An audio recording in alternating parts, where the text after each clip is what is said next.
What is going on, everybody? It is your homie, the Bean of the Bigs, and today we're back with two boys, One Piece. One Piece. One Piece. Yes. Yeah. Oh my god. We're doing Reverse Mountain to Alabasta today, in this review series, and we're gonna try to make it immensely shorter than last episode. Yeah, we're gonna try to cut down the summarizing about like 70%, hopefully. Yeah. If you're watching this video, you probably already read it. And we summarized it so much, just like somebody who didn't read it probably could understand what was going on in the story. Yeah, like it was last episode a little too long. A little too long. So we're gonna cut it down. We're just gonna be more discussing, more just more of our general thoughts on the arcs, less of like recapping the arc itself. More podcast, less like dedicated review video. Yeah, because I'm sure there's other series. Oh, there's definitely other series. I gotta send you a series. I gotta send you after you finish reading One Piece. I got a YouTuber for you. All right. Yeah. But okay, yeah. Let's start. So we got Reverse Mountain. So we start where we left off. Yeah. The crew head into the Grand Line after all of East Blue. Right. And to get there, we have to go through Reverse Mountain. Reverse Mountain's like the entrance to the Grand Line, right? And it's dope as fuck. It's such a cool entrance to the Grand Line. It really is. It makes no logical sense. No, it really but doesn't. But in fantasy sense, it's badass. Yeah. We have a waterfall going up, basically, essentially. It's all the ocean currents converging onto one mountain that in it. The force of all those ocean currents coming together makes a river upstream. And it's dope. Like up the mountain. How does that work? I don't know, but the Straw Hats have to ride that boy, and luckily they got the goat Nami with them. Oh god, yeah! Finally, we got a navigator to actually find our way there. We got basically almost the whole crew at this point. Like we got a pretty decently sized crew. Now that we've left. Missing a few key things, but like like the musician, obviously. Like the musician. Come on, we still haven't got the musician, dude. Yeah, but for the most part, we got the main needs down, I guess. Yeah, so we head up Laboon when we meet this giant ass mountain. Turns out it's a big ass whale called Laboon. And they get eaten by it. Do they get eaten by it? I'm pretty sure they go. Yeah, they get eaten by it. Luffy doesn't though. Oh yeah, Luffy jumps off, like punches the whale or something like that. And then we're in there. We meet Crocus, and Crocus guides them out of Laboon. And he tells us the backstory of Laboon, where he used to be part of a pirate crew. But they left like two... Did they say how many years ago it was? I think it was 50 years ago. Ooh, yeah, that makes sense. But so he kept smashing his head against the because he was his crew left him.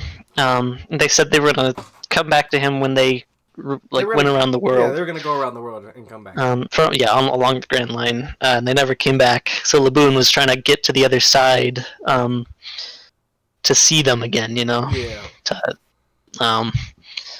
We learned later that they had just abandoned him, basically. Yeah, they left the Grand Line because because the Grand Line ain't for pussies. Ain't built different. So Crocus, we meet Crocus. We meet two other characters that aren't really relevant, but it's important to bring them up. Mr. Knight and Miss Wednesday. We don't really know much about them right now, but they do get introduced in this arc.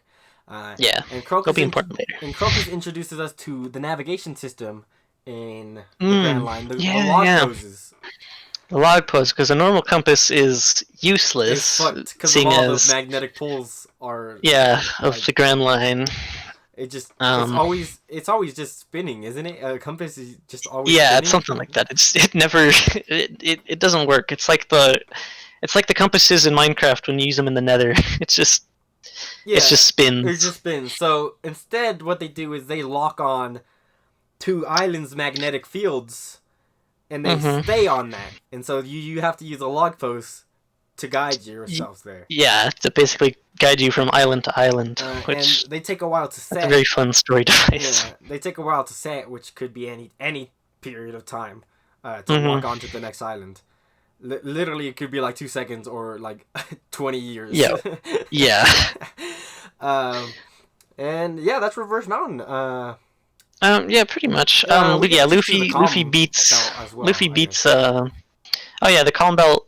That's just like the reason why you can't enter the Grand Line from like the outside. It's just because the Calm Belt is on the outside of the Grand Line, and it's just filled Yeah. with There's sea no monsters. storms ever. It's always clear there, but that's where Mhm. all the sea monsters live. Like all 'Cause the sea monsters. yeah, all of them.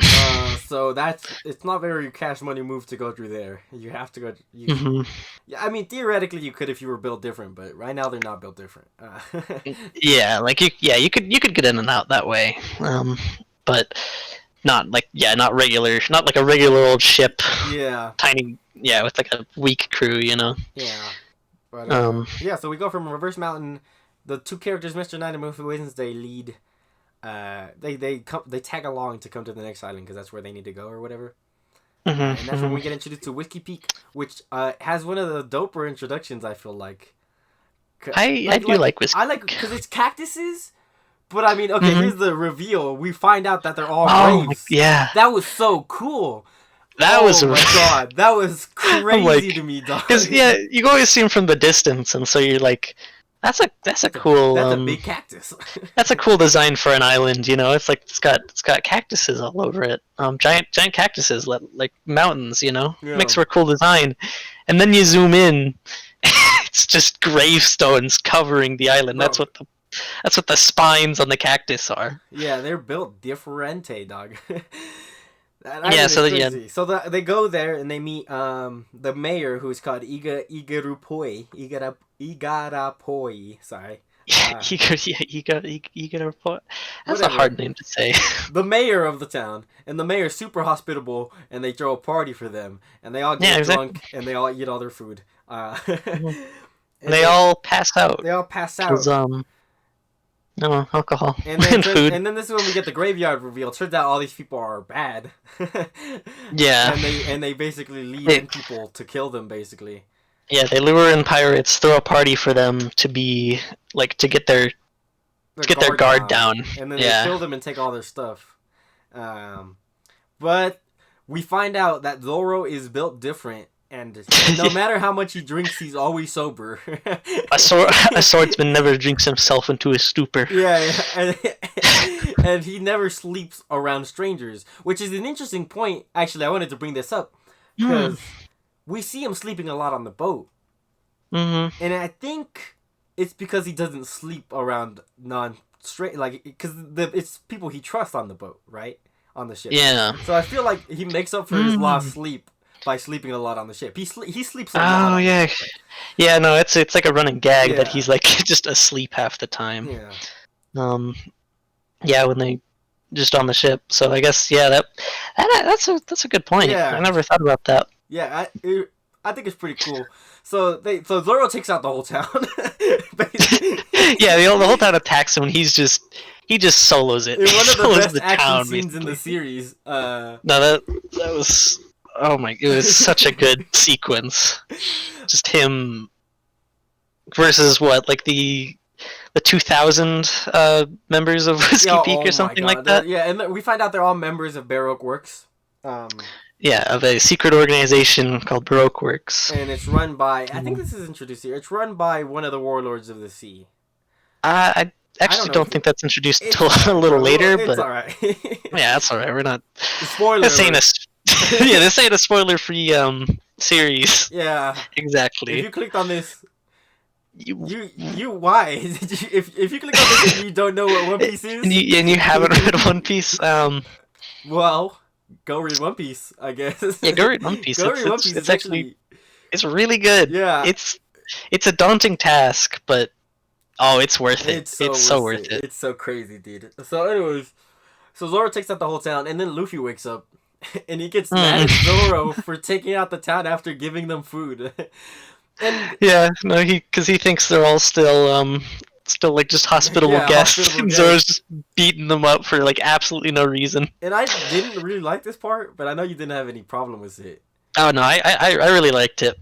Because it's like, at this point, Zoro's like in the middle of a fight with some of the Baroque Works One members. of the lower numbers, like we have Mr. We find out that the mayor is actually Mr. 8. We got Mr. We find out that the two people that were coming with them, they gave us fake names, but I introduced them. Mr. 9 and Miss Wednesday are also Baroque Work members. Yeah. And so he's fighting these lower level, like the tougher tugs that aren't just like throwaway non-name characters. Yeah, he's fighting the.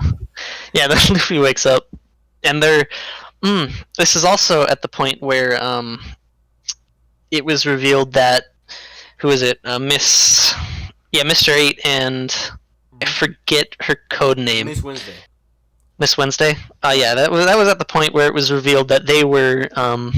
They were double agents, basically. Yeah, they were double agents, and she was the princess of the country, Alabasta. And Princess Vivi. And you know what? Luffy and Zoro's fight's actually pretty cool. Like in terms of action, I think it's they like go blow for blow with each other. Because it's not really, like we haven't up to this point we don't really know who's stronger. Because Luffy's got main character status. But that doesn't mean Zoro ain't built different. Zoro just gets unlucky because he always fights the second strongest character. Yeah. And so far we haven't seen any of them lose a fight besides Zoro against Mihawk. But and like, I mean, I can't really blame him for that. Man had holes entirely in his body. Nami stops fighting. Yeah, the reason I like this fight is just because the Baroque Works members are going after Vivi and Igaram because they learned that they're double agents, and Zoro and Luffy are just fighting in the middle of them trying to kill Princess Vivi, but they can't get near her because she's on the other side of this fight. And this fight is so like it's so out of their league that they just can't touch it. I guess I didn't really think about the the surrounding area of the fight. The reason I don't like the fight is because it felt out of character for me for Luffy. Because like in the Arlong Park, he spent so much time trusting Nami. Like he put his entire faith in Nami, and so it's weird to me that he just suddenly thinks Zoro is in the wrong here. I do get that. I think it's funny, but yeah, I do think it is out of character, I guess. Anyway, so Nami stops them fighting. They agree to help Princess Vivi because they're so kind, always. Yeah, exactly. And then they're the nicest pirates around. The mayor, his real name is Igaram, he says, "I'll be a distraction and I'll go the other direction while you go that direction." And he gets taking out almost frame one once they leave the island. Yeah. By the number one highest ranking female member of Baroque Works, Miss All Sunday.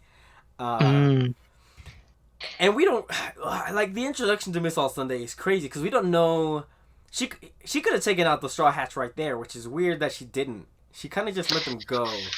Yeah, she sail like up to like after that she kind of sailed up to their ship and kind of had a chat with them, right? Yeah, she talked to them. She was like, "Hey, I miss All Sunday." I mean, Princess Vivi introduced her and Miss All Sunday, but then she was like, "Yeah, you guys are interesting." Blah blah blah. She offered them an eternal log pose to Alabasta. I'm pretty sure. I think so. And they say they reject it. Yeah, they reject it because they can't trust her. She just took out Igaram like 2 seconds ago. She just sunk the ship. Not even a minute ago. And so she's like, okay, well, I'll see you guys in Alabasta then. And then they're like, man, what was her deal about? Like, what the? And so they move on to a little garden. Yeah, they make their way to where the log post points next. Little garden. Little garden, baby. And Little Garden is built different, bro.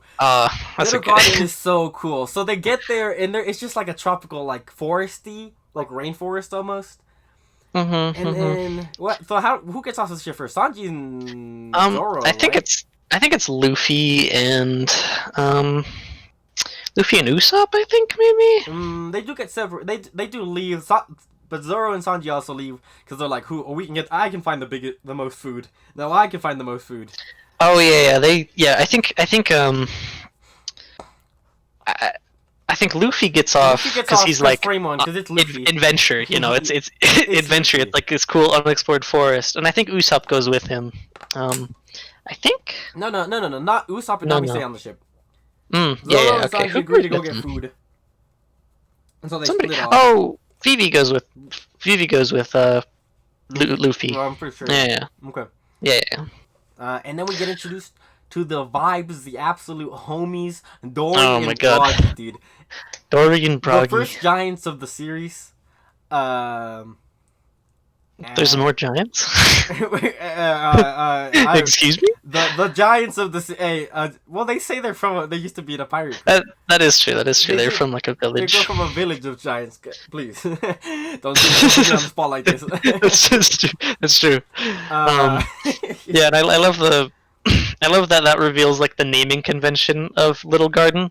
It's because Little Garden, there's dinosaurs and like giant. It's oh a yeah, giant it's like jungle, you know. survived the test of time, like Yeah, there's dinosaurs. There's like giant ferns. There's giant trees. ancient Um, ancient plants that don't exist anymore. Like yeah, it's like yeah. So there's big creatures on this island, yeah. but the reason it's called Little Garden is because it's a little garden to its inhabitants, Yeah, which because happen to be Dory and Broggy, the vibes Dory and Brocky. and they've been in a 100-year struggle because they had an argument that they can't even remember. Yeah. But they fight every single day, and it always ends in a draw.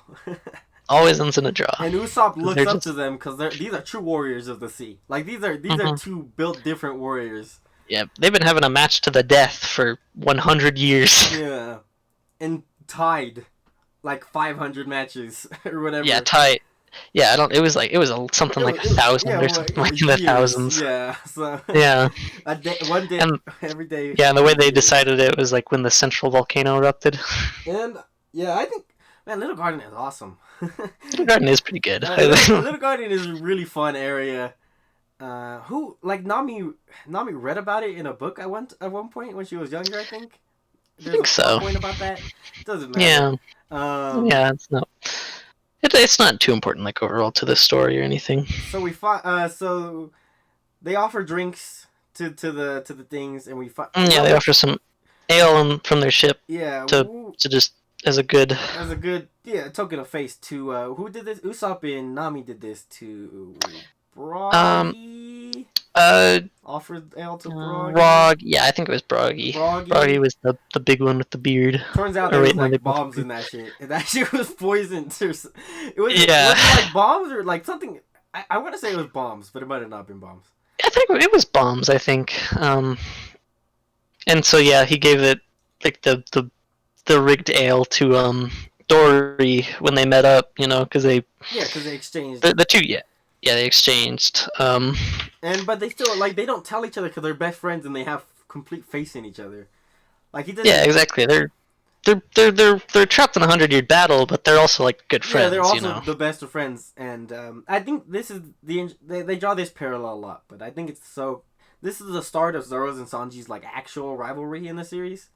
Is it? Yeah, because up to this it is. Up to this point, they really haven't interacted too much. But after this, they get really snarky with each other, and they're always arguing. They don't even. Zoro doesn't even call him by his name. I'm pretty sure. I forget what he calls him. I don't remember what he calls him. I don't remember what Sanji calls Zoro either. Mossad. He calls him Mossad a lot, actually. Yeah, Mossad. They have a lot of nicknames for each other, but this is the start of the rivalry, and it's interesting because, we got the parallel of Broggy and Dory, Sanji and Zoro. They got each other's backs because they're crewmates. Yeah. They're always bickering and they are each other. At odds. Yeah, they're always at odds. So Dory and Broggy get into their daily fight, but Dory's poisoned. Dory's already like basically almost done. So for the first time in 100 years, Broggy wins. Broggy cut him down the chest, you know. And we find out that Baroqueworks had kind of stowed away on the island to take out the Straw Hats, I believe. Yeah, and they were the ones that poisoned the ale. Yeah, and they were after Dory and Broggy's bounty. I think that was the big thing. Yeah. Because they've had a bounty for a long time. Like they had 100 million bounty from like 100 years ago. They've been pirates for longer than Gold Roger was pirate. Gold Roger was a pirate. Yeah, man. Like a while ago. Yeah. So they they rigged the match basically. Broggy won against Dory, Mm-hmm. and so then Mr. Three comes out. He's one of the I mean, like he's one of the Mr. high Three. The ranking. lower the number, the more high rank you are in terms of the guys. Yeah, In terms of the yeah. females, The stronger you are, pretty it's much. so weird. I don't know. I don't get the females ranking. Yeah, it's they're kind of like have like a pair thing going on. Yeah. Where it's like they have Mr. Three with like a girl named after a holiday. It's like Yeah. And I guess it's besides the more special the holiday. Uh, so like Golden Week is what Golden Mr. Week. Three's Yeah, Mr. Three paired up pairs with with. Golden Week. Yeah, which is a Japanese holiday. And Vivi was just I'm not too Miss familiar with. Wednesday. Oh yeah, Golden Week. Yeah. Golden Week is actually a collection of holidays. Because that's why it's called the Golden Week. There's like 4 or 5 holidays if it's in that week, and kids don't go to school during that week, which is dope because they don't. Japanese kids don't get a lot of breaks like that. Yeah, no, Japanese kids, man. They go to school basically year round. My heart goes out to them. Yeah, R.I.P. Hey, they be reading One Piece. There's a reason it's the most popular manga in existence. They got One Piece to hold them out. That's true. That's true. But anyway, so Zoro meets up with Nami and Vivi, and they get caught by Mr. Three. We're skipping details, but we're trying to move. Yeah. They get caught by Mr. Three, and Mr. Three's power is the candle fruit. Yeah. The wax fruit. Wax. It's the wax fruit. I think it is the wax fruit. Yeah. I forget the Japanese name. I was about to bring up the Japanese name, but it's alright. I got no idea. Yeah. But yeah, he basically starts trapping those 3 in wax and slowly uncovering their body. It's like a slow burn. He can't. Yeah, it's like he's trying to. Yeah, he's trying to make them into like wax statues, like perfect wax statues. So he starts a machine. And he starts to capture Broggy as well. Yeah. Like put wax over Broggy. And this is where Broggy finds out that turns out Dory was weakened during the fight. And he's so like he gets like gut wrenched about it. Because he thinks he's killed his best friend. He thinks it was an honorable duel. Like if he killed his best friend in an honorable duel, it would have been alright. Yeah, it would have been fine. Yeah, but he thought he was like I'm at a loss for words here, but it's alright. But yeah, so he finds that out, he's sad. And then Zoro is so built different. He's like, I'll just chop my legs off. And then I'll just take out Mr. Three. I love that scene. He's like, my feet are stuck in wax, so the only solution is cut my feet off. I'm about to cut my feet off, and then I'll be free. And then I'll be free. And Nami and Vivi are like, please don't do it. Please don't do it. That's going to be so gross. Please. It's not going to be okay. But luckily, Luffy shows up. Luffy and Usopp show up. I don't remember what Usopp does during this part. He helps out. Sure, but... Yeah, oh man, I forgot to mention Vivi's duck. Karu. Hey, I don't like him. He's with them too. But he is a vibe. I'm sorry, I didn't vibe. We'll talk about it more in Alabasta. But yeah, I liked Karu. He was a good man. But anyway, so Luffy shows up, and then he's like, "I'm not gonna help you guys." And we find out Miss Golden Week's power is the paint fruit or something. Something. I don't know. Whatever. She's she like paint stuff. She can put stuff on people and control them. And I was like, I could help you, but I really don't want. I really don't feel like it. And it's all pretty interesting. Meanwhile, we don't know where Sanji is at this point. He still hasn't met up with the group. And turns out he found their secret base that they set up while waiting for the pirates. And they get a phone call from the leader of the of Baroque Works, Crocodile. Who have we been introduced at this point? Yeah, we've introduced Crocodile, one of the 7 warlords. We flashed to Alabasta, him saving people in Alabasta. Yeah, because he's kind of regarded as the hero in that area. He's the helper of that area. Yeah, he beats pirates and whatnot. Hey, what's good, Mr. Three? You done this? You finished this? Well, no, he didn't say Mr. Well, whatever. I think he did. I think he was talking to Mr. Yeah, Three. he thought he was talking to Mr. Three, and then he goes. Yeah, and then Sanji but it was goes, Sanji. Yeah, the straw hats. The straw hats are taken out. Sanji lies. Yeah. Because he picked up real fast and he lied and he told Mhm. them that the Straw Hats were taken out, and he calls himself Mr. Prince actually at this point. Does he? I know he does say Mr. Prince at this point in the story. Mm, I don't think it's. I don't think that's till after Uh, this, right? I don't think he does it during the I don't think he does it during the like phone call. mm, Um, or else that would like raise suspicion and whatnot. yeah. Well, so anyways, the Straw Hats beat. Well, Luffy beats Mr. Three and Miss Golden Week with the help of Usopp. Mm-hmm. I think Usopp shoots a fireball in her mouth, and that's how her power stops working. I don't know. I don't think they actually like do anything to her at all. Yeah, yeah, probably I not. think I think because she's like a little girl, Yeah, you yeah, know. that's true. That's true. But Um, they beat up Mr. Tree. Mr. Tree ends up getting away anyways, but they're like, whatever. I don't think they know that he yeah, got away because he was beat up at that point. But so yeah, they yeah. leave They and just then left him for dead, and basically. while they're on the island, they find out that Nami she touched some kind of germs while she was in She Little got like a Garden. tick or something like that on Yeah, her, and it gave her an chest old ass fever, like a huge fever from like germs from that millions of years ago, from millions of years ago. from the dinosaur age. And so they decide to head to Drum Island next, which is known for its doctors. Hmm. And this is Drum Island is an interesting part of this overarching because so far it's been pretty much The overarching. We're in saga. basically the Baroque works arc. Yeah, like I like to kind call of it kind of like the Alab the Alabasta Alabasta saga. saga. Yeah, Yeah, I think that's what it's. I think that's what it's referred to. yeah, But Drum Island is oddly separated from the Alabasta yeah. saga, It's kind of even though it's sandwiched in between Little Garden and Alabasta. yeah. There's not like it's kind of a weird separated kind of almost cool down arc, I guess. Yeah, it's just Like yeah, and it's a little breather in the middle of the two in the middle of the arc, I guess. yeah, and we get introduced to a new Straw Hat, which we'll get to as we talk Yeah. about Drum Um. Island. But they show up at Drum Island, and Yeah, they run they're not into welcome. no, no, because they run into before they get to Drum Island, they run into a group of pirates, Wapple's Wapple's Wapple pirates. pirate crew. Um, has the chomp fruit and whatever. Um, but they beat I him hate like no Wapple, problem. by the way. We'll talk about Wapple a little bit later, but All right. so yeah, Um, so then they go into Drum Island. yeah, they basically one shot Yeah, Wapple's crew come and on. everything, you know. it's we're talking about Luffy and the Straw Hats here. Yeah. And they find out that it's been taken over by this sovereign who's wicked, basically. Hmm. And he doesn't help the people, and so all the doctors are basically just his to control. Like he basically, Yeah. um, Then he they owns abandoned everyone. it, didn't they? Yeah, I'm pretty sure they left.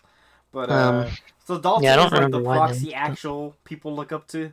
Yeah, Him as the the hero leader. Dalton. And we also meet Dr. Kureha, who is 139 years old. 139 years old. Like, Bro, bro. imagine. And she still looks kind of young. She doesn't Like, look that old. she looks like in her 70s. Yeah, she doesn't look like she's still fit. She still moves around like Yeah. and keeps up with people. She wears like a tank top in the cold. Like Drum Island is a frozen island. Yeah, Like, it's always it's one of the winter islands. Oh, we didn't talk about this. Seasons don't affect islands. Islands have their own weather. Yeah, their own weather patterns because of the Grand Line. Yeah, just because the making Grand Line not is weird. any Grand Line just doesn't make any like logical sense whatsoever. So Drum Island Which is is always a great ice writing island. tool. Yeah, it is. It is interesting. It's to make just every island unique instead of having to fixate on. Yeah, having to being be like, consistent. oh, it's summer. It's summertime, so it's gonna be like sunny and bright the whole like journey. You know, this whole section of Yeah. But So yeah, so it makes it good. Makes yeah, very it's a good. good variety. Mix it up. Mhm. And there's still seasons technically, so it's like it's always winter on Drum Island, but it's like there's winter, spring, winter, summer, winter, fall, and the Oh yeah. yeah the like the temperature will change very slightly during Mhm. during the seasons. Yeah, but for the most part, it's just Always snowing, yeah. Yeah. Yeah. And this is where we get introduced to. So Nami gets taken by Dr. Kuruha. Oh no, well, oh Luffy and Sanji actually. I completely forgot about this part. Luffy and Sanji have to climb the mountain. Yeah, they get told that Dr. Kueha is at the At the castle, castle. and they Um, and yeah, where she Wapol barely comes used to down. be. Uh, and so so they're climbing up there, and then Dr. Kuruha shows up in town. And they're like, "Oh shit, we just sent Luffy, Oh. Luffy, Sanji, and Nami up the mountain, and Dr. Kuruha's down here." But Luffy is built different. They run into like wolves, like bears, Like bunny bears. bunny bears. They get those things are like built different, man. Sanji They're behind. strong. Luffy's still in shorts because he's stupid. Yeah. He gets off and, like, it takes him like 2 whole chapters to realize it's cold there. he only like realizes it's cold when it's pointed out to him. Yeah. It's like it's a good running gag. But he barely makes it up the mountain. Yeah, I really like this scene because he tries his best to protect Nami because he has Nami on his back this whole time. Yeah, and then Sanji tells him like just stay out of the fighting, let me handle it because whatever hits you take, Nami's gonna get hit with it, you know. And so he just runs. So And Luffy, runs. yeah, Luffy stays out of the fight, and he scales like a cliffside, mm-hmm. and then he makes it to the top and he passes out. But Dr. Kuroha took the ferry there because there's actually like a it is like a ferry, isn't it? I don't know. Yeah, it's like a gondola. A gondola. It's a gondola. And she's like, "Damn, you really have a lot of determination, kid." Mm-hmm. So she takes Nami and she cures her in like 0.2 seconds. I mean, she still like has to lay in bed and everything. Yeah, you know, but like Nami wakes up and she's like, "Man, I feel completely fine." Yeah, I feel better. Yeah. Luckily, she had like the only cure like to it. Like it's an extinct disease because she got it from Little Island, but she just had a few cases of it around just for because just in case. Just for plot convenience. Yeah, so pretty Nami much. Doesn't die. And this is where we meet Tony Chopper, which I will never say his full name ever again. No, it's a I forget where the Tony part comes from. I'm be honest. I don't know. I know the chopper part, but Tony, I don't know. And he's this weird like reindeer human hybrid. He's super cute though. I like his design in this art. Oh, no, he's so chubby and like he's so chubby in this art. Chubby. Like I've seen like designs of him like later on down. And I'm like, it's like Pikachu almost. Yeah, it's like he's so thin in later later art that I've seen. Yeah. But like in this arc, he's chubby, man. He's chubby. When we get there, I would definitely say I definitely prefer the chubbiness. I definitely prefer old Chopper over the new Chopper, but that's fair. That's fair. You know, time skip is hundreds of chapters off at this point. A long time from now, but yeah. So we get introduced to his backstory, and we got this. This is probably gonna take the longest to explain. There's a lot to unravel in his backstory. It's arguably the biggest part of Drum Island. It's and honestly for crewmate like backgrounds, it's definitely my favorite so far. Oh, really? Yeah, like actually I'm mixed on it. I'm a bit mixed on it. But yeah, we'll just talk about it. So we get into Dr. Hiriluk at the beginning of this at the beginning of this flashback, and we get introduced. That's why I don't really like it. We get into he kills the man in front of his wife and daughter. He tried. He's a doctor that just breaks into people's houses and like tries to cure people. Yeah. But he's really bad at it. Nobody likes him. And when first we see him, he's getting chased, and then he breaks into somebody's house. Oh, your dad's sick. Let me heal him. Stabs him with a needle. It doesn't work. He says, "Well, that's too bad." And then he leaves while the mother and daughter are just sitting there crying. And it's just, and then he meets up with Dr. Kuruha on the bridge, and Dr. Kuruha's like, "What the fuck are you doing?" And we find out his motivation is that he wants to be able to cure all diseases. Yeah, he has good intentions. Yeah, but He's really this is bad the at his worst. job. This is why I feel mixed about it. Because you're supposed to That's care about fair. him by the end of this flashback. Like you're Mm-hmm. supposed to like him, but Yeah, his introduction is so unlikable right off the bat. that's that's fair. It's I like it just because of the intent. You know, like yeah, he wants to do good. He's just bad at it. You know, yeah. but he's got heart. His heart is in the right place. Um, It's so bad. yeah. It's so bad that the anime introduces him just on the bridge. We don't even see the breaking into the house thing.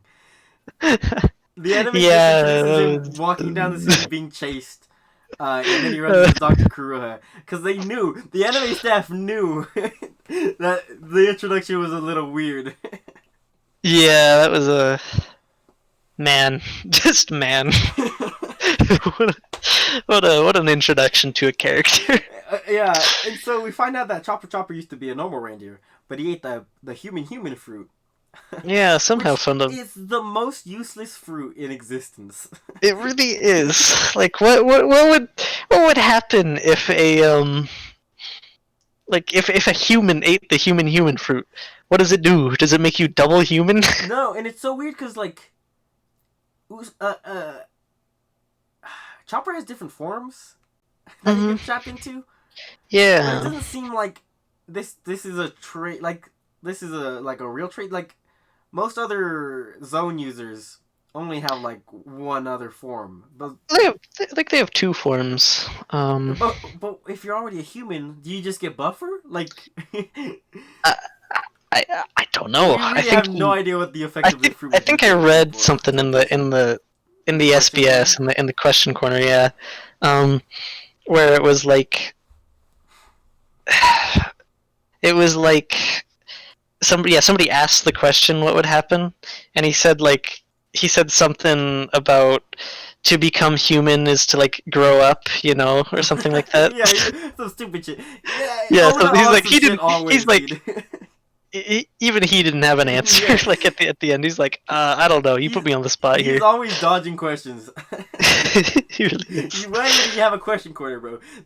We don't talk about the question corner enough, but it's hard to bring up because it's like Yeah, it's so almost it's it's disconnected, you know. disconnected because it's the questions aren't like a part about the arc really Yeah, for the until a few most part. chapters in, you know, because Yeah, that's yeah, how the shit works because they have to send in questions.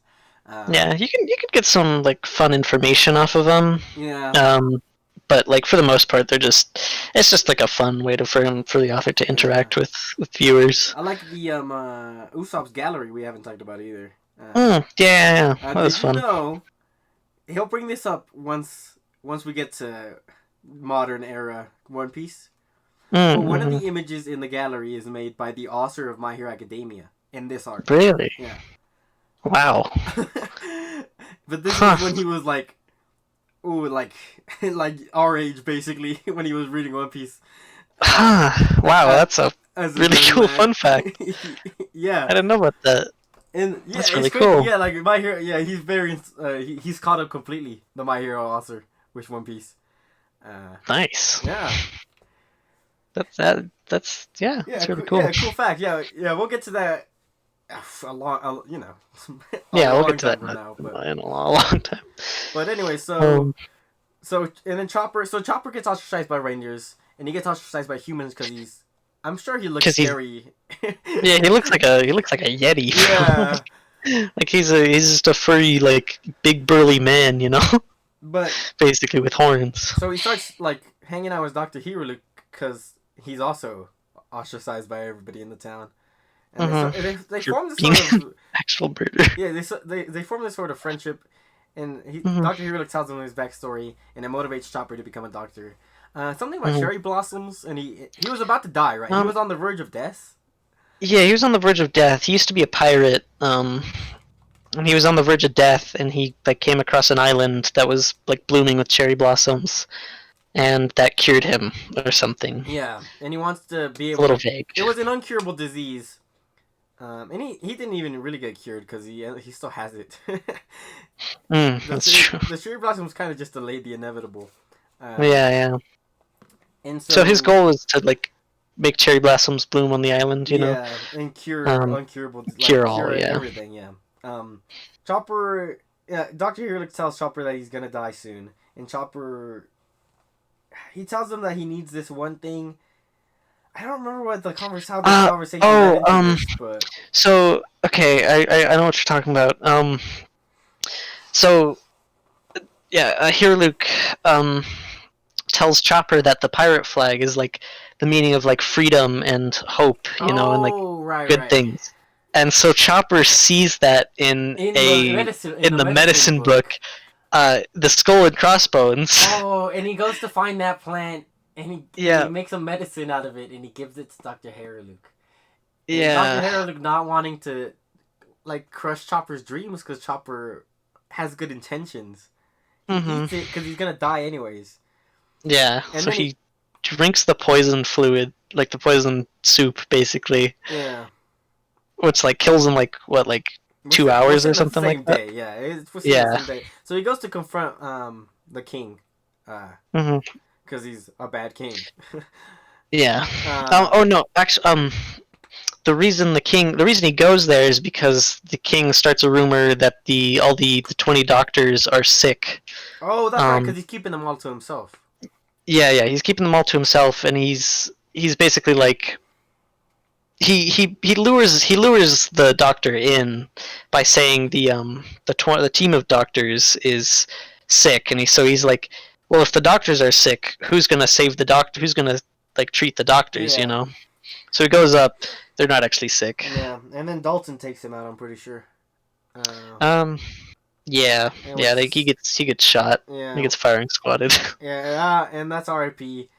Dr. Kuruha, because she's a cold bitch, tells Chopper the truth about the mushroom that Chopper About got. the mushroom. And then Chopper just like, man. And so he begs Dr. Kuruha to teach him medicine so that he can to feel Heroic dream. And that's Chopper's introduction to the story.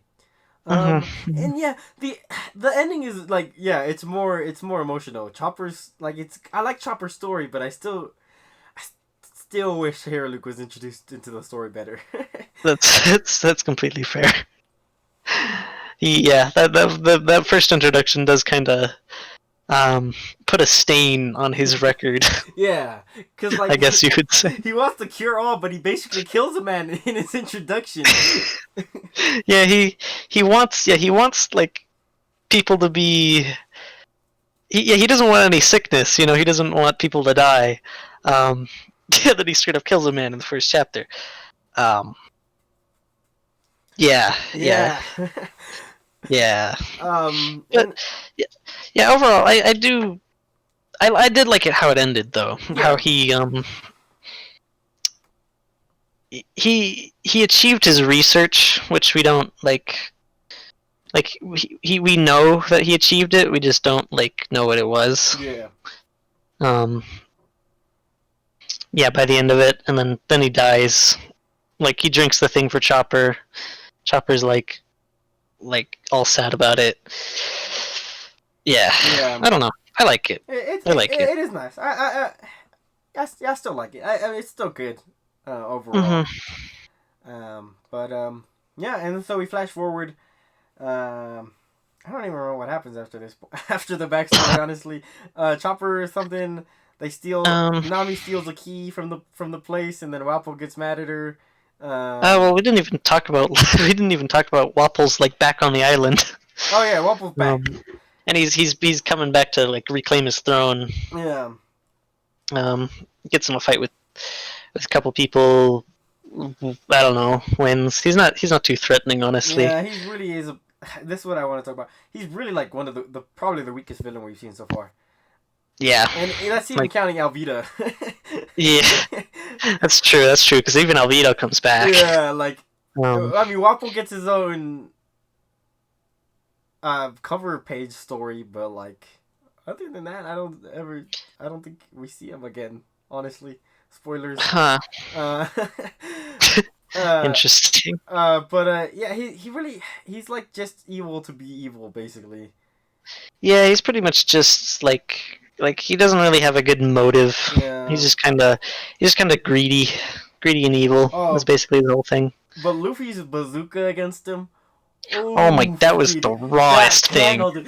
Oh Like my he god. covered the entire city, bro. If you looked up Like, in the city, you would have seen two weird, two lines. two lines in the sky, bro. Yeah, he brought that thing back it was a zoomed out shot of like the mountain, the castle on top of the mountain, The like city from like the surrounding it. yeah, from like the city, like from the outskirts of the city. Oh, and then he just brought it forward, Oh, and Wappo goes flying. launched him to God knows where. Oh my god, we're lucky. He's lucky he landed on an island, or he just would have drowned. Yeah, no, he would have been dead if he landed anywhere, like anywhere in the ocean. Yeah. Oh my god. There was also a cool scene where Wapple destroys the flag and Luffy fucking grabs that shit before it falls over, and he's like, a pirate's flag is a pirate's pride. Yeah, see, because Wapple shoots down the shoots the flag off the post. Luffy grabs it, slams it into the roof again. That was a good scene. And that's where Chopper is like, oh, this guy's pretty cool. Yeah. And then Luffy's like, hey, we need a doctor. Yeah, hey, we need a doctor. We need a doctor. And Chopper's like, no, I don't want to go. I cannot finish my training. And then Dr. Kuruha basically makes him go. Yeah, she's like, get out of here. Yeah, because she knows like this is good for him. He needs friends. Yeah. Like Luffy's the first person to not give a fuck that he's a reindeer person. Mm-hmm. Like he just.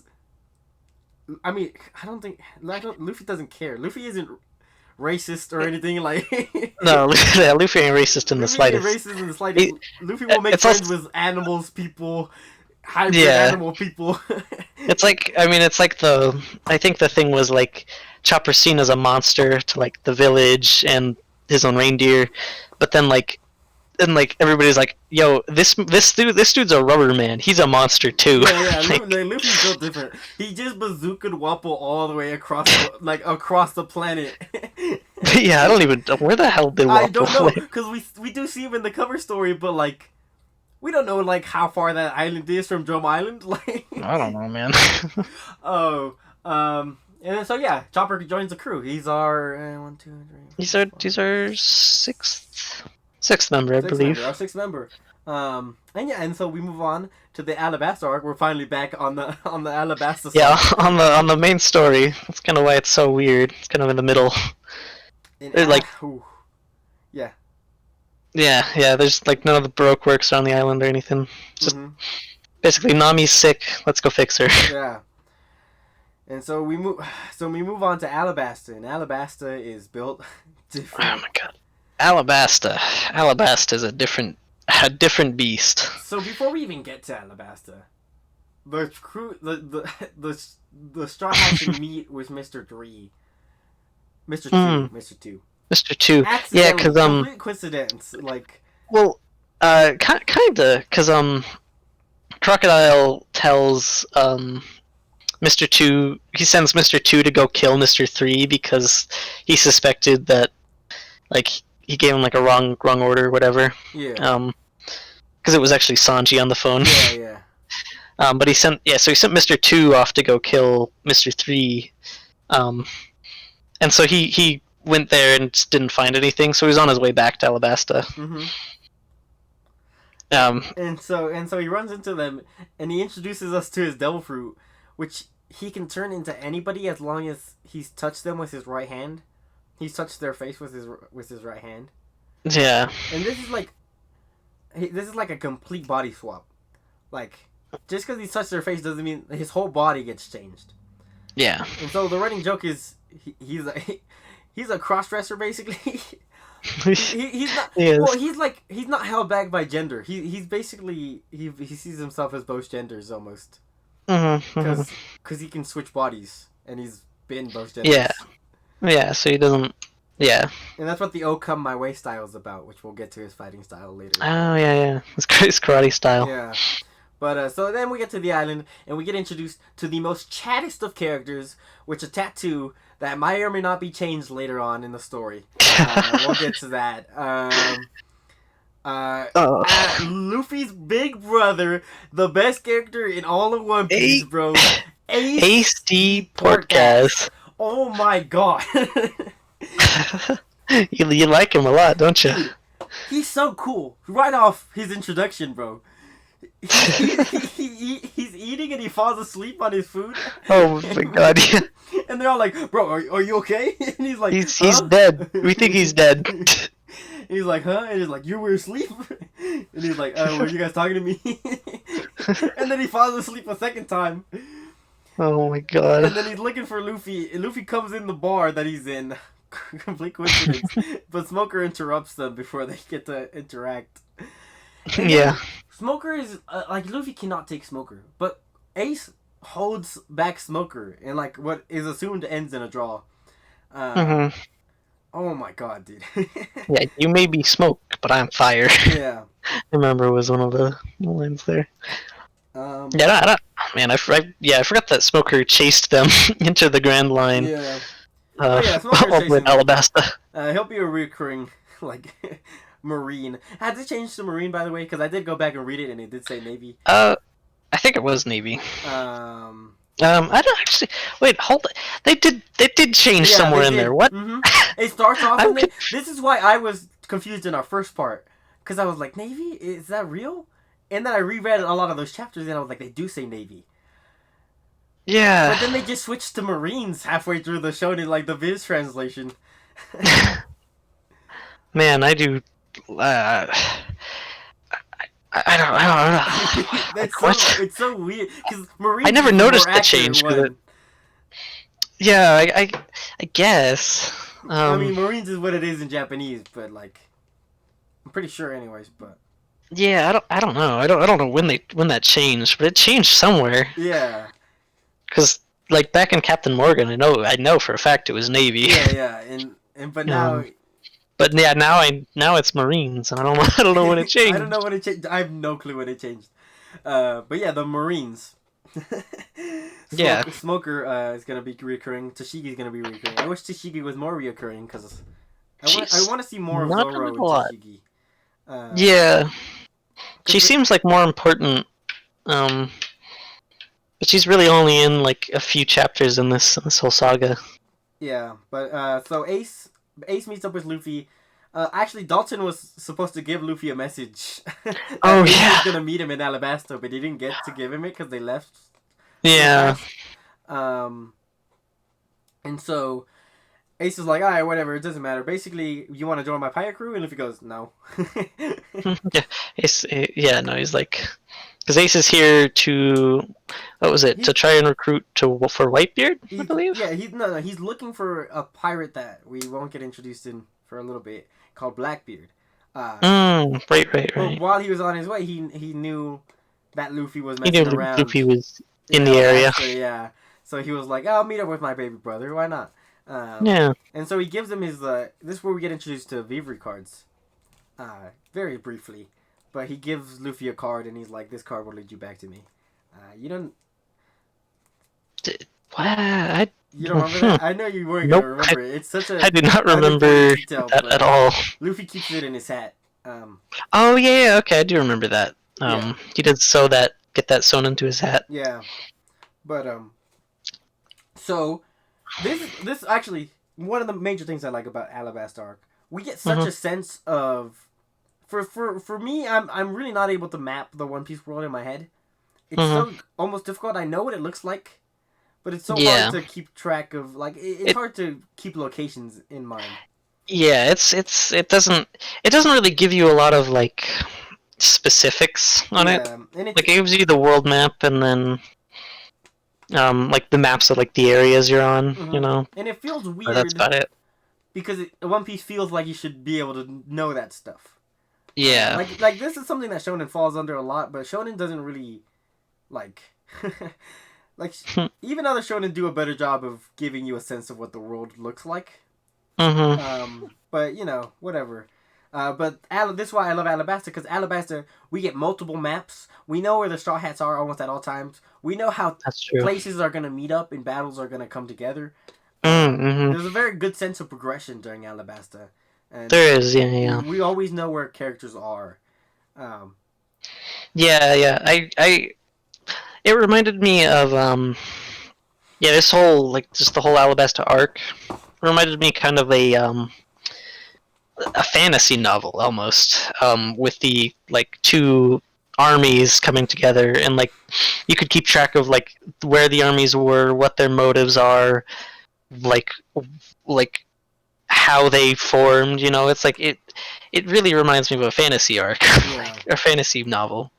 Um, Yeah. So the and Straw Hats. I loved that about it, since Oh yeah. I'm a pretty big fantasy guy Fantasy, yeah, myself. fantasy novels are pretty good. Hmm. I think fantasy novels, most fantasy novels do a pretty good job of giving you that world building.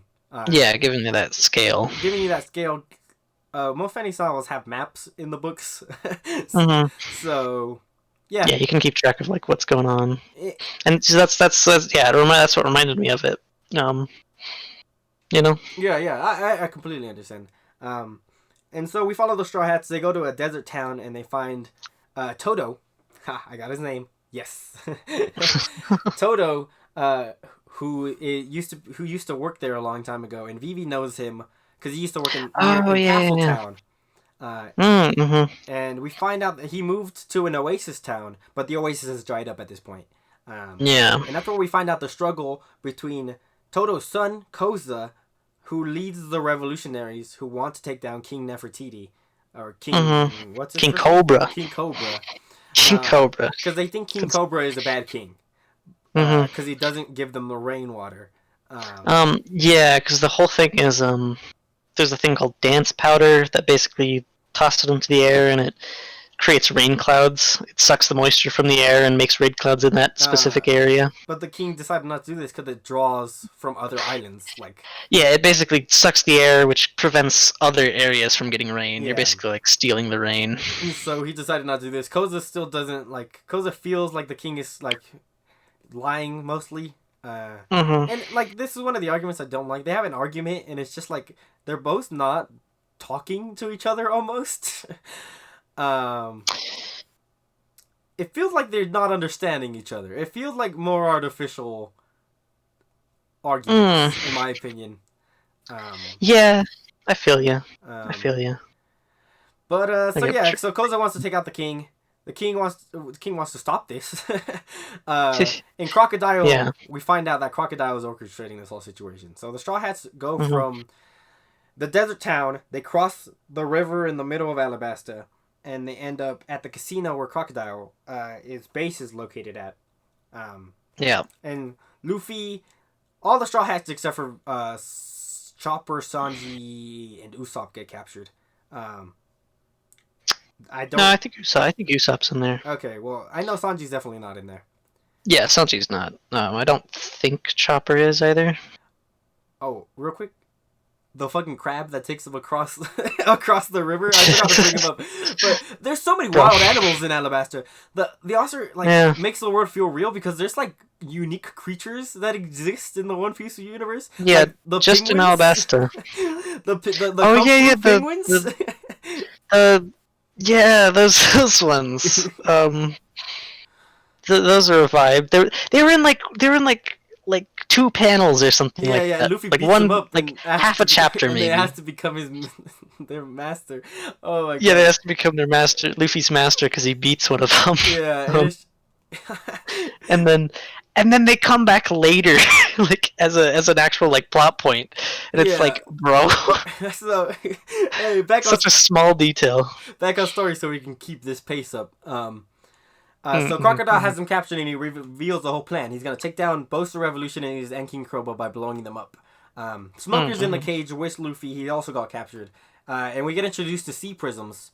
Which are basically have the essence of sea in them. So yeah, the essence of the ocean. So they nullify devil fruit users' powers, which is basically pretty helpful for the Marines. Pretty helpful for plot reasons. Yeah. Before then, Mr. Tree showed up and he got bodied by Crocodile. This is important. He got fed to crocodiles. Oh yeah. He got fed to crocodiles. And that's the fate that the Straw Hats are gonna go up to. And then we cut away to the revolutionaries are gearing up to take over the thing. Yeah. And then this is where I'm gonna start falling apart.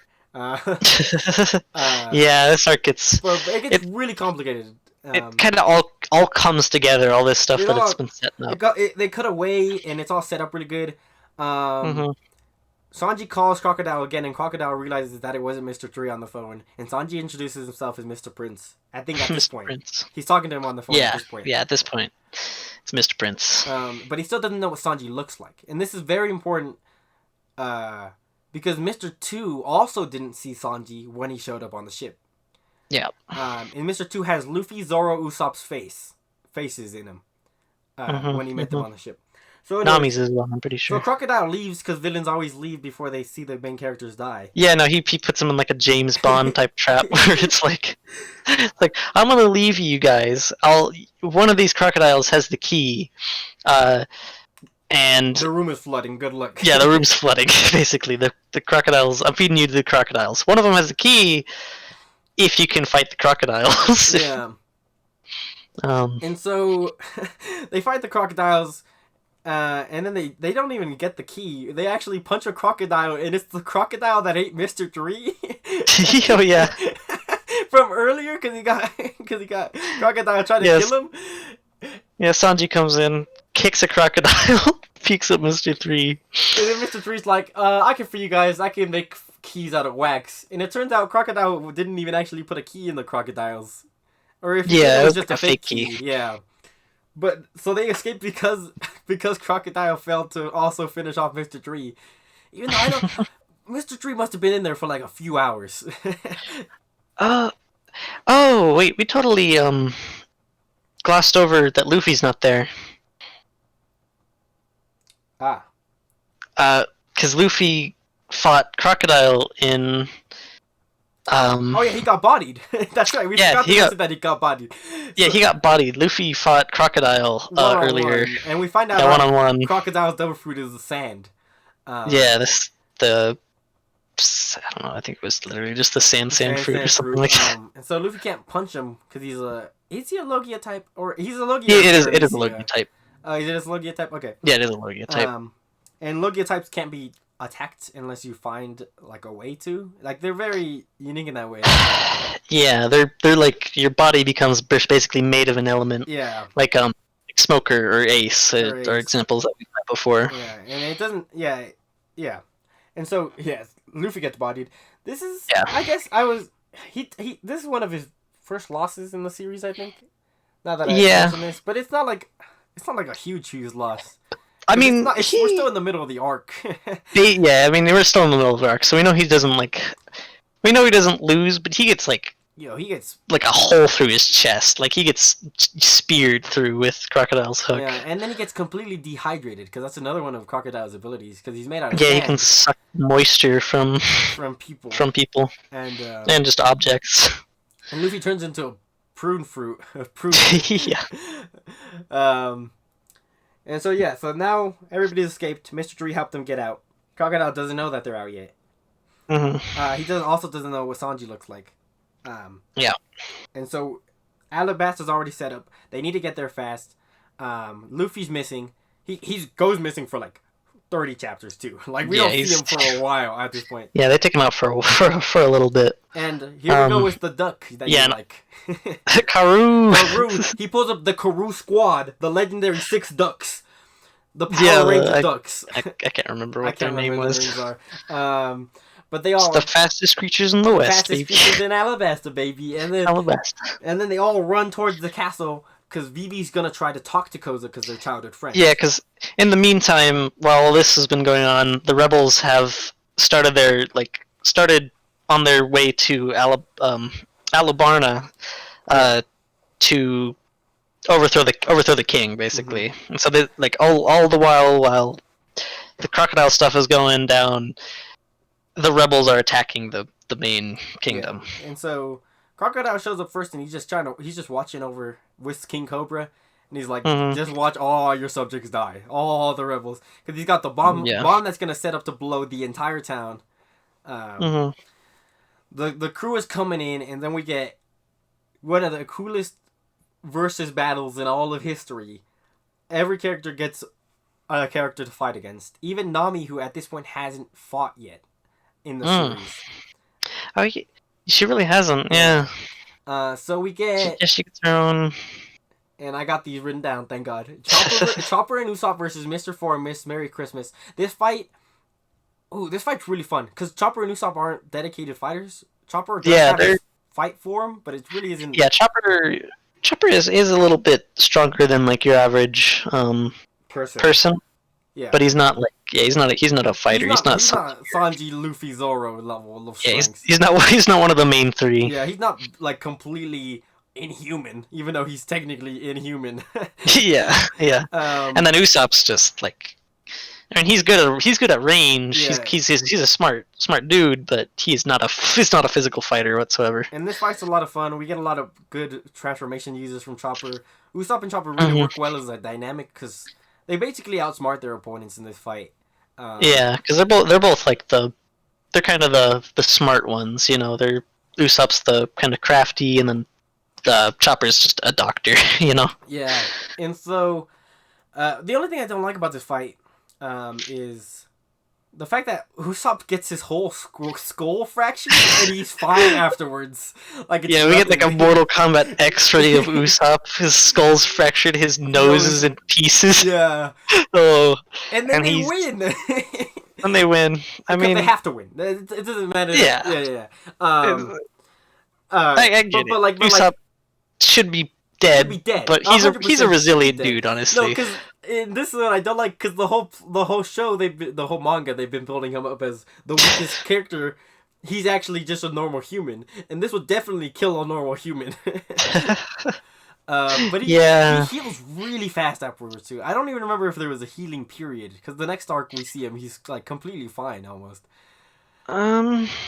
It's a little bit after though. Okay, yeah, but and then we come back to Vivi. Oh right, so they know. I forgot to bring this up. This is very important. They know Mr. Two can swap faces, and they know now that he's a part of Baroque Works. So they come up with this thing to tie an armband around themselves, around their arms, and that's how they know. And so Princess Vivi gets trampled by the rebels because because a bunch of dust gets kicked up and she gets unseen by them. She's not noticed by them, and then Usopp and she comes basically to help her. watches as her. What I like about that is that she basically has to watch her kingdom like destroy itself. Yeah, you know. She gets so close to Kazo too. There's like this panel where they're like right next to each other, but he's obviously on a camel or horse or whatever. Yeah, She's on the ground like beneath all this. But Usopp shows up, even though Usopp's in the middle of a fight, and so we know that Usopp. Yeah, we know that's not Usopp. Yeah, but he also has the armband on him. When she's like, "Oh, are you really Usopp?" and he's like, "Yeah, of course. Don't you see the armband?" And then she runs away from him, and we get the double like reveal that the armband is just a bait and switch. They actually drew an X on their arm to be able to tell really who the Straw Hat Pirates are, and that's just like that's awesome because it's like a double. Yeah, it's dramatic. Yeah, it's big brain. It's almost reverse dramatic irony in a way because we don't know that the X is there, and Baroque Works doesn't know that the X is there, but the Straw Hats know that the X is there. Yeah. And then so we also get Sanji versus Mr. Two, and this fight is fun. This fight's real fun. we learn Oko My Way style, and he's just a master of karate. Yeah. And he's giving Sanji a run for his money, but Sanji's still like built different. But every time Sanji goes in for a punch, he just switches to Nami. Yeah, because Sanji cannot hit a woman. Yeah, because that's his code. Also, he's just like madly in love with just any female. And he wins this fight because the weakness to this is Mr. Two has to be in his own body in order to use his Oko My Way style. Which is an interesting drawback because it should be more mental, I feel like. But I guess if your body is different, muscle memory is different because different heights and stuff. Yeah, I do like that drawback. Yeah, because different weight, different like arm length, like limb length, different. It's just different feel, you know. So it makes sense that he can't like use it. So Sanji wins this fight. All of them win their fights. I don't know why. That's I'm not keeping you in suspense. It's not like. Yeah, go ahead. No. Go ahead. Okay, well, I'll get back to it. I was just gonna move on to Nami versus Miss Doublefinger, which is our first. Yeah, that's what I was about to talk about. Hey, let's go. So we get Nami versus Miss Doublefinger, and we find out that Usopp made a baton for Nami. In Yeah. order to fight, and Usopp's like, "Yeah, this will help you out in a real pinch." And it's all just party tricks. It's all party It's tricks, all bro. party tricks. Like Usopp, bro. Why would you come on? Why would you build that? Why would you build that? And then he gave. I mean, he built it with like dual functionalities. You know, he gave it a combat mode and a party mode. He just had the party mode instructions on the front of the manual. Yeah. Yeah, not on the, but on the back of it had the combat mode instructions. She finds out stuff that he didn't even know the baton could do. Like she creates a lightning cloud, and he's like, "Oh yeah, I definitely designed that."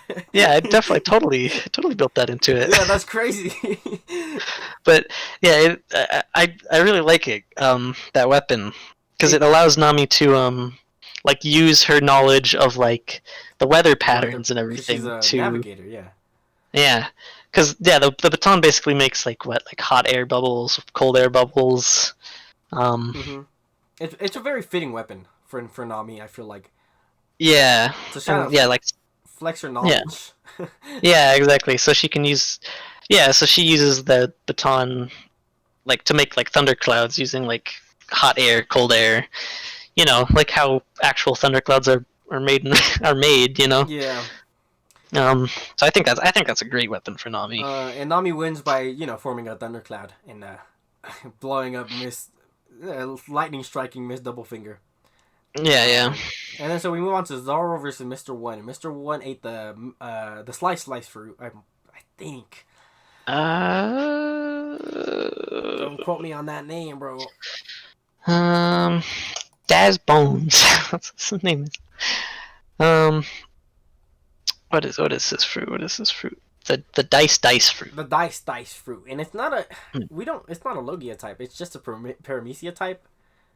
But it Logia should be a Logia type. I don't know. I think it's a good.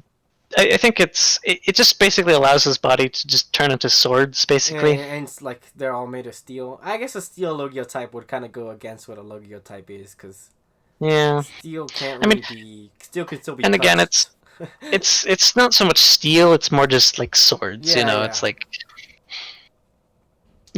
But Zoro during this fight has to learn how to cut through iron, basically. There's the whole like thing of the fight is that Zoro's like, to this point, I haven't been pushed enough to be able to cut iron, but I've been waiting for this fight to push me over the edge to get better. You want to know what's funny about if you watch the anime version of this? Yeah. In a filler arc like 100 episodes ago, Zoro cuts through iron. That's funny. That's really funny, actually. Just ruins the whole point of the fight. But he's able to figure out when you cut through iron, you can't cut through anything else, which is an interesting because it's a state of mind thing. So that still confuses me. It's weird because the way he tests it is he cuts a paper, but the paper doesn't get cut; it kind of just gets pushed away. And that's how his master showed it to him. That's when we get a flashback of his master teaching him, like, this is how this. Yeah, one who can cut iron can't cut anything, or something like that. Yeah, one who can cut iron can't cut paper, I think is the quote. Yeah, I think it is can't cut anything. Yeah, but so he figures out how to do it, and then he cuts him down. And then we move on to King Cobra, and he wants to get Miss All Sunday to read a thing called the Poneglyph. Is that how it Well, Crocodile wants the Poneglyph because he thinks that it leads to a secret weapon. I'm just asking, is Poneglyph the way to pronounce that? Oh yeah. Oh yeah. How were you pronouncing it when you were reading it? I've been pronouncing it Poneglyph. You know what? It might be actually Poneglyph. You might actually be right about that. I have no idea how to pronounce it. Whatever. I think Poneglyph sounds better because it sounds like an actual. I've always pronounced Poneglyph. It might actually be Poneglyph. Whatever. I'm gonna try and say Poneglyph from now on. Because that sounds more right to me now that you said that. I'm supposed to be the English major. That's great. Don't worry, I'm used to these. Like, I have weird pronunciations anyway, but like, I'm used to reading fantasy novels, which they have a lot of made up uh, lingo, Yeah, that's fair. a lot of made up words. So yeah, so Crocodile wants to read the poneglyph because he thinks it leads to a secret weapon that'll just like basically rule the planet because it'll Hmm. be that strong. Yeah, Big yeah, Cobra knows where the poneglyph is, but it's like he doesn't want to reveal it because obviously, why would he reveal it? yeah, yeah. And this is why Miss All Sunday is in the Baroque works because she can read poneglyphs. Mm-hmm, mm-hmm. But while they're doing that, Luffy fucking jumps out the sky, and we find out that Luffy was saved by the old guy Toto. Yeah, yeah, yeah. Luffy comes in like he's got a barrel strapped to his back. We have no idea what's that Why? about. And he, But he says he's got a way to beat Crocodile. yeah, he figures something out, and then he punches Crocodile in the face after putting water on his hands. And it turns out when you wet yourself, I mean that could work too. When you're wet, you could hit Crocodile because sand clumps when it's moist. Basically, Yeah. that's the logic behind it. And Mm-hmm. after Mm-hmm. not seeing Luffy for like 30 chapters, I think this is a really cool comeback for him. Yeah, And because it, Luffy was like near death, you yeah, know. he also gets dehydrated again, and then he just takes a chug out the barrel like, Yeah, I'm back, exactly. He's baby. like he knows exactly what to do.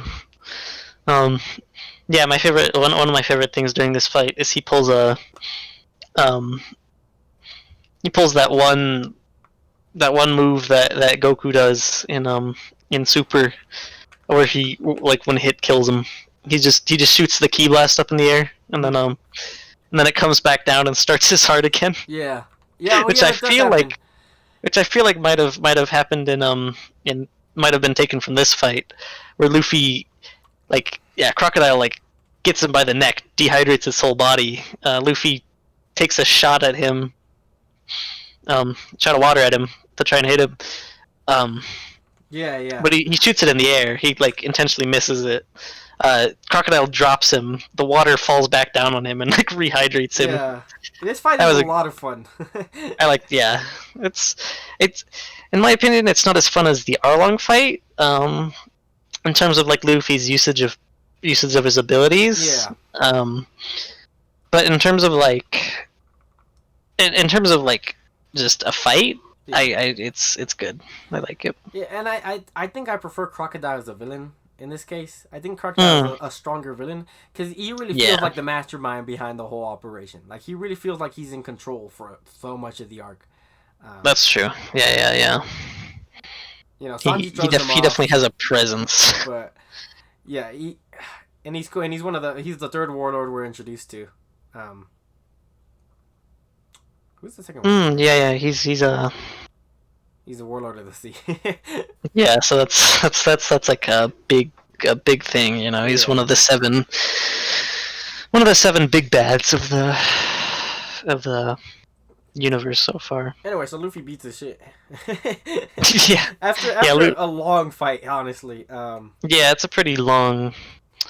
I, I wouldn't really say drawn out because It's it's not like because they cut away. it's It's yeah they cut away. they cut away because It, there's still the bomb in the city to worry about, which oh we yeah, kind the of skimmed bomb over. city. But basically, one of Yeah. the king's attendants who has a zone fruit of a bird flies up, and takes the bomb out of the into the sky. Um, And then and then blows up, and then this gets everybody in tension. And this is when Princess Vivi screams "Stop fighting" to everybody, and they all stop fighting. yeah. It's a pretty good moment. And then Luffy rocks Crocodile shit in, and it collapses like into the under. They fall into an underground portion where the poneglyph is. Mm-hmm. Miss All Sunday reads it and then lies to Crocodile. I'm pretty sure. Um, Yeah, because Crocodile is looking for the Pluton, I the believe. platoon, I think, is how it pronounces Um, it. I don't know. I don't know. It's like yeah, I think it was like a Greek, like Pluto, Yeah, but like yeah, a okay. Greek name. But Um, and so yeah, he's looking for that weapon to like because it's like major military might, you know. He's he like wants to take over more than just Alabasta. yeah, he wants to be his own country basically, Yeah. I guess. And so I mean he can get away with it because he's a warlord, which is we can get into. I don't think right now is the time to get into the psychology of the Marines, The Yeah, dichotomy is the right word we actually. don't know a lot about him right now. And so we move on. So she lies. We move on. Luffy beats him, and Princess Yeah. Vivi.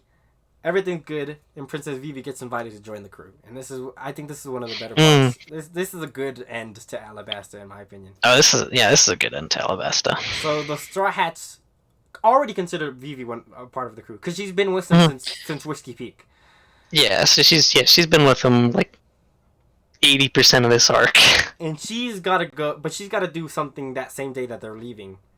But instead of doing that, Gotta make a speech because she's been gone for like what 3 years. 3 years. She's been gone for 3 years undercover in Baroque Works. Yeah.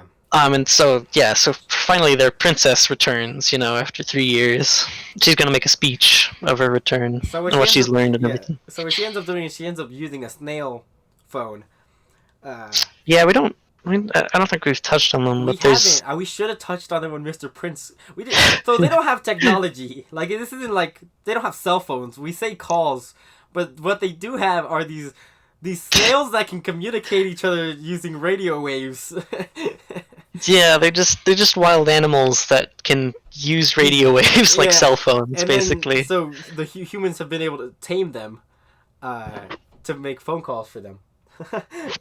Yeah, basically. And so, but you can there's a bunch of different varieties of them. You can also use like a megaphone version, and like but so she uses a megaphone version to give the speech while somebody's standing in for her as she's going to where the Straw Hats are leaving on the opposite side of Alabasta. And she decides that she can't go with them because she needs to be the princess. She needs to, like, the town needs a leader that isn't King Cobra, because they all know that King Cobra's a good guy now. But it's Princess Vivi who brought them all together at the end of the day. And she loves their country, you know. But the Straw Hats already consider the crew, and they all still have the X's on her on their arms. So they all put their X's up to the sky, and as a send off to her. Man, it made me sad. It made me tear up a little bit. I'm not gonna lie. I knew it was coming. I knew she wouldn't join. I knew it too because I was like, I've never seen this girl before in my life. But it wasn't even like I thought she could totally like have been on the crew because like from like pictures I've seen, like she would fit right in. Fits in the dynamic, like yeah. But like I'm like she's got too much to like. She can't just abandon her people, you know. She's kind of basically spent the whole arc trying to save her people, you know. She's not just gonna leave right after saving them. Yeah. Even though she really wanted to.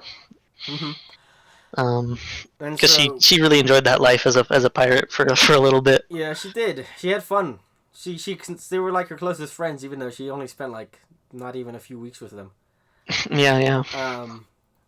But so the Straw Hats leave.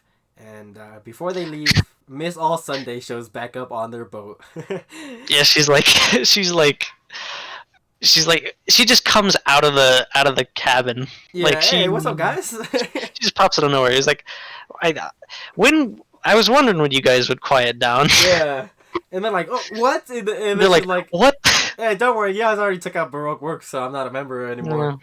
Yeah, I'm not a bad guy. Luffy's like, okay. Yeah, all right. Even though she was just like one of their main enemies, and we find out the guy that she killed at the beginning, the guy she sunk his boat, didn't actually die. She was just doing it to read the poneglyph because she wants to learn history. And her real name is Nico Robin, and I love her. Nico Robin. she's pretty fun. Dude, I like her so much. Her sense of humor is funny. She's so well, yeah. We don't really. I don't know. I haven't seen too much of her yet, so I don't really have an opinion. But yeah. So yeah, and that's the end of Alabasta, and we'll be covering Giant Skypiea next. Another 100 chapters, but we ran a little bit longer than I wanted. A little bit longer than our intended goal. But we could have done Alabasta's part. It was Alabasta's part 100%. Because we were making really good pace up until we got Alabasta.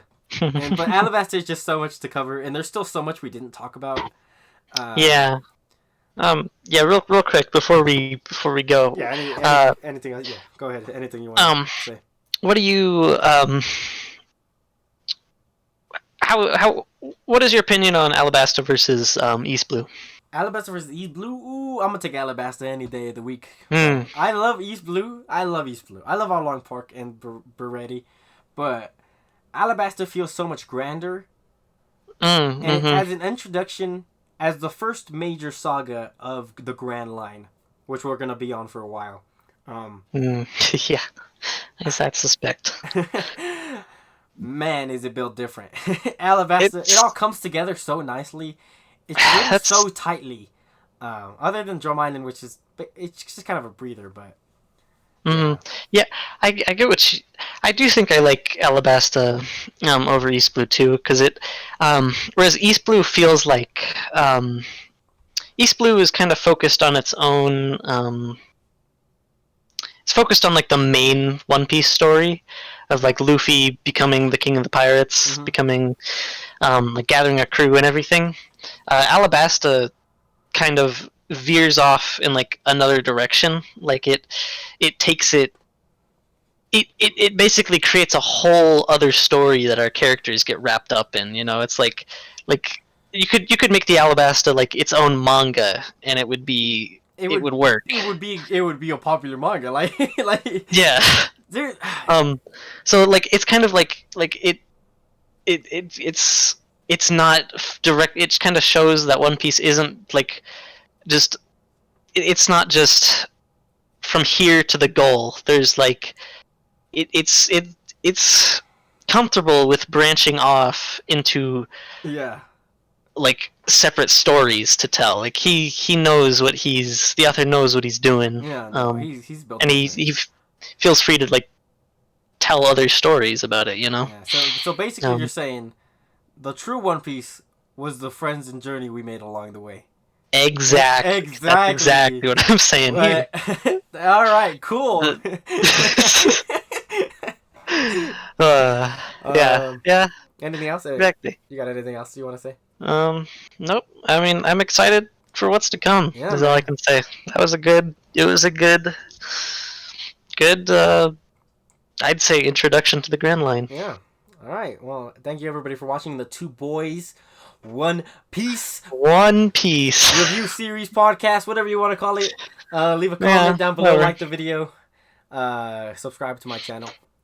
Yeah, Please. if you do comment, let us know.